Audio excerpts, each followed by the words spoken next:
అంటే ఇప్పటికీ కూడా నువ్వు గతంలో కూడా ఇంటర్వ్యూ చేసినప్పుడు అన్న నాది బీసీ స్లోగన్ అన్న, కాంగ్రెస్ నాయకురాలు అయినప్పటికీ బీసీలకు ఇబ్బంది అయితే నేను పోరాడతా, ఫైట్ చేస్తా. సో నవీన్ యాదవ్ విజయం గురించి నేను పోరాటం చేసిన, ప్రచారం చేసినావు. మరి ఇక్కడికి వచ్చేసరికి మరి ఆయన కాంగ్రెస్, నవీన్ యాదవ్ కాంగ్రెస్ కాబట్టి ప్రచారం చేసినావు, ఆ రోజు బీసీ నాదం తీసుకొచ్చినావు. ఇక్కడికి వచ్చేసరికి సందీప్ రెడ్డి అన్న మంచోడు అని చెప్తున్నావు. ఇట్లా మంచోడు అంటే వ్యక్తిగతంగా అన్న, వ్యక్తిగతంగా మొత్తం మంచిగా ఉంటుండే.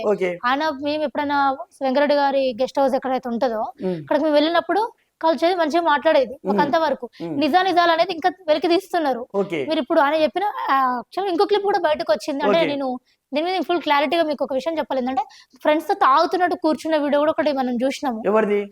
ఎవరైతే యాదగిరి అనే వ్యక్తి ఉన్నాడో ఫ్రెండ్స్ తాగిన నామినేషన్ ఏకలేంగా ఆగు అని చెప్పేసి కొన్ని వార్తలు వస్తున్నాయి. దాన్ని మీరు పరిగణలోకి తీసుకొని ఈ క్వశ్చన్ అడుగుంటే బహుశా బాగుండదేమో. నిజాలనేది ఇంకా ఉంది. కోమరెడ్డి వెంకరెడ్డి గారు మాత్రం ఒకటే గుర్తుపెట్టుకుని తప్పులని తెలుసుకొని ఎవరికైతే ఏ పనిష్మెంట్ ఇవ్వాలో అది తప్పకుండా అని ఇస్తారు. అంటే ఇప్పుడు నందిని ఏం చెప్తుంది అంటే సందీప్ రెడ్డి అనే వ్యక్తి ఆయన కిడ్నాప్ చేయలేదు, ఆయననే సానుభూతి కోసానికి కిడ్నాప్ డ్రామా ఆడిండు అనేది మీరు చెప్తున్నారా?